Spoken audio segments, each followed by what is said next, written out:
Vamos falar de esporte, que a Suza já está na área, Suzano. Oi, Polito. Para quem está em casa acompanhando a gente ao vivo no esporte, temos aí os destaques do fim de semana, rodada cheia, temos os dois times da capital em campo também. Bora lá? A gente começa então com o confronto entre Avaí e Vila Nova, o Avaí que joga fora de casa. A gente vai dar uma olhadinha na tela então, na arte do jogo do Avaí. Vamos dar uma olhadinha na tela para a gente ver as informações desse jogo rapidamente, por gentileza. A gente vai dar uma olhadinha agora no jogo do Avaí. Tá aí, ó, Vila Nova e Avaí, nona rodada da Série B do Brasileiro, domingo às 6 horas da tarde, no estádio Onésio Brasileiro Alvarenga, Goiânia, Goiás, às 6 horas da tarde no domingo. E para falar desse jogo, o Cláudio Caticarte já está aqui com a gente. Cláudio, o Avaí, ele precisa vencer, porque está aí numa sessão em jejum na competição. Há uma grande expectativa para que ele garanta esses 3 pontos fora de casa, né? Boa tarde. Boa tarde, Susan. Boa tarde a todos que nos acompanham aqui no Balanço Geral. São 100 jogos sem vencer, mas tem uma situação interessante para esse jogo do Leão, para essa expectativa de vitória, viu? O Vila Nova, ele vem de duas frustrações lá em Goiânia.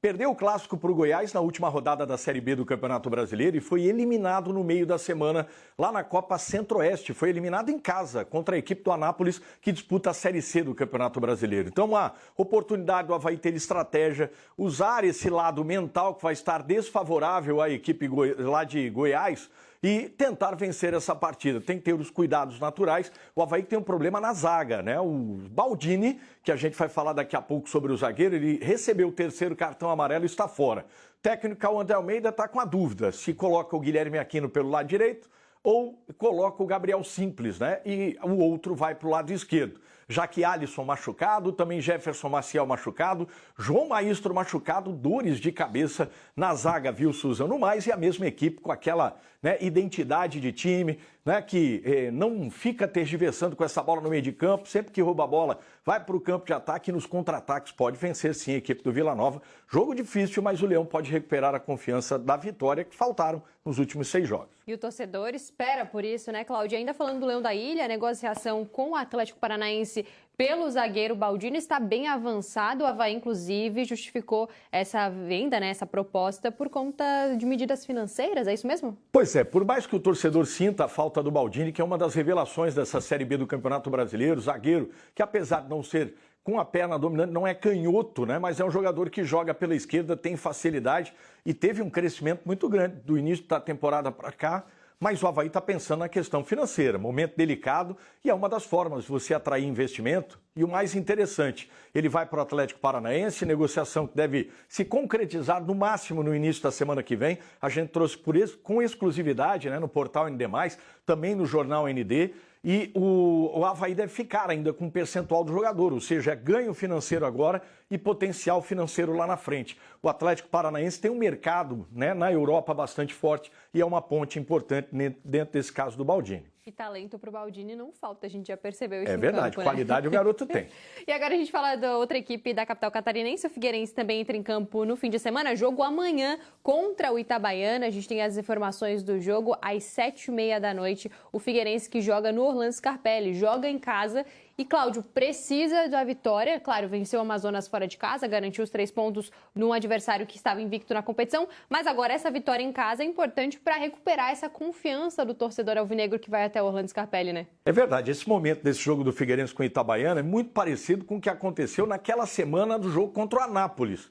O Figueirense tinha vencido o Botafogo da Paraíba e viajou para jogar a Anápolis. O Anápolis estava embaixo da tabela. Situação bem parecida de agora. O Itabaiana é o lanterna da Série C do Campeonato Brasileiro, só que o Figueirense, diferente daquele momento contra o Anápolis, joga em casa.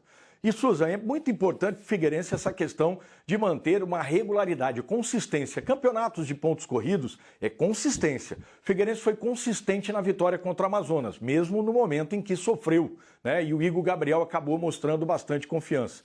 E o interessante, o técnico Raul Cabral vai manter a mesma equipe que venceu o Amazonas. Isso dá base de time, isso dá uma identidade maior, o entrosamento cresce e aí você tem a possibilidade de ser consistente. Esse ataque com o Igor Bolt, o Rainan fazendo essa função pelo lado esquerdo, pelo lado direito, né, o Arthur Martins, por dentro o Igor Bolt, lá na frente o Lucas Alves. O Figueirense tem que manter essa concentração, esse foco, manter esse futebol que teve contra o Amazonas para continuar confiante, para continuar crescendo. Precisa da vitória para dar consistência numa campanha, primeiro, para manutenção, torcedores, calma. Depois, mais à frente, tentar classificação e, quem sabe, acesso. Ainda está longe. E agora, com o Túlio Guerreiro aí também de olho no elenco, né? A gente torce para o Figueirense se manter, de fato, nesses bons resultados que apresentou em relação ao Amazonas. Pois é, ele chegou depois de uma vitória, né? E esse trabalho de gestão de vestiário vai ser importante para não deixar a peteca cair e manter uma regularidade. Quem sabe, torcedor que veio de frustrações não tem agora momentos de alegria. Vamos aguardar, vamos ver.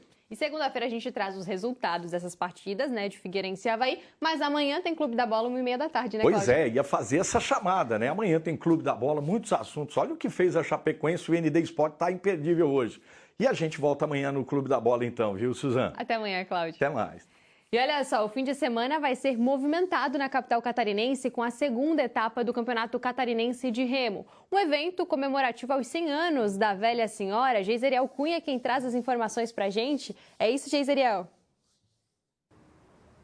Oi, Suza, é isso mesmo. Segunda etapa do Campeonato Catarinense e vai acontecer exatamente aqui, ó, no Clube de Remo, aqui em Florianópolis, onde estão, né, os clubes de remo aqui de Florianópolis, aqui da capital. E essa etapa, inclusive, uma etapa que celebra também os 100 anos da Ponte Hercílio Luz, da nossa velha senhora. Inclusive, todos os dias, os atletas aqui dos clubes de Florianópolis treinam justamente aqui aos pés dela, né? Uma visão inspiradora. E além disso, toda uma programação especial. A expectativa é que pelo menos 200 atletas estejam por aqui e a primeira prova já começa no dia 17 de maio, agora domingo, né? A partir das 8 horas da manhã, provas durante toda a manhã, com essa programação vasta, inclusive até uma inauguração importante acontecendo por aqui. Bom, para falar a respeito de tudo isso, eu estou aqui ó, com o presidente da Federação de Remo de Santa Catarina, José Serafim.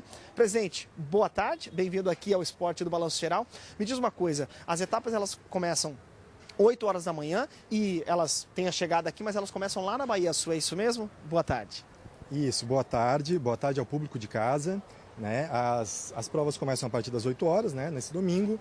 Elas têm largada lá na Bahia Sul e a chegada é aqui próximo dos clubes de remo, aqui próximo à cabeceira das pontes do lado da ilha. Né? Além, claro, da nossa etapa, né? Vão ser 14 provas que somam pontos para o Campeonato Catarinense, mas também, junto com essa segunda etapa, nós vamos ter a tão aguardada a reinauguração aqui das obras de revitalização do Parque Náutico. Tá? A Prefeitura vai fazer a inauguração no domingo, após as provas, né? Então, nosso calendário ali começa às 8 horas, após às 11 horas, né, em torno de meio-dia, teremos aqui a reinauguração do Parque Náutico, tá, a premiação dos atletas e na sequência a gente já vai emendar com o Show das Aranhas. Né? O Show das Aranhas vai abrilhantar aqui o nosso evento, tanto para a reinauguração do parque, quanto faz parte das comemorações dos 100 anos da Ponte Hercílio Luz. Perfeito, está aí. Muito obrigado, tá, presidente? Tá aí, portanto, o convite. Domingo, agora 17 de maio, a partir das 8 horas da manhã já tem prova, mas pelo menos até 3 da tarde, muita coisa bacana para acontecer. E como o presidente José disse, dentro da água, uma coisa bacana, mas também para quem está fora também vai ter muita coisa legal. Portanto, está aí, segunda etapa do Campeonato Catarinense acontecendo aqui em Florianópolis. Susan, volto contigo no estúdio. Obrigada, Geiseriel Cunha, pelas informações da segunda etapa do Campeonato Catarinense de Remo. E olha só, em noite de homenagens aos 70 anos da Associação dos Cronistas Esportivos de Santa Catarina, o Grupo ND foi destaque em uma sessão solene realizada na Câmara Municipal de Florianópolis. O Jornal ND e a NDTV foram homenageados pela cobertura esportiva no estado. A sessão foi proposta pelo vereador diácono Ricardo e o gerente do Núcleo de Esportes, Ian Cel, representou o Grupo ND. Além disso, o repórter Jorge Júnior estava entre os cronistas esportivos reconhecidos no evento. A gente parabeniza aí essa equipe que faz tudo acontecer tanto na TV quanto no impresso e também parabeniza o Jorge Júnior pela trajetória e o reconhecimento mais que merecido ontem em uma homenagem celebrando também os 70 anos da SESC. E olha só, amanhã a bola vai rolar aqui na tela da NDTV Record pelo Brasileirão. É briga na parte de cima da tabela, dá só uma olhada. Amanhã, a partir das 6h30 da tarde, tem duelo de tricolores. Fluminense e São Paulo. Futebol na Record, sua paixão em campo. Tá aí, aí, jogo que não dá para perder, né, Polito? Jogaço na tela da NDTV Record. Amanhã tem Clube da Bola a partir da 1h30 da tarde. Segunda-feira nós estamos de volta aqui no Esporte do Balanço Geral. Valeu, Suzão. Ótimo final de semana. Bom fim de semana. Valeu.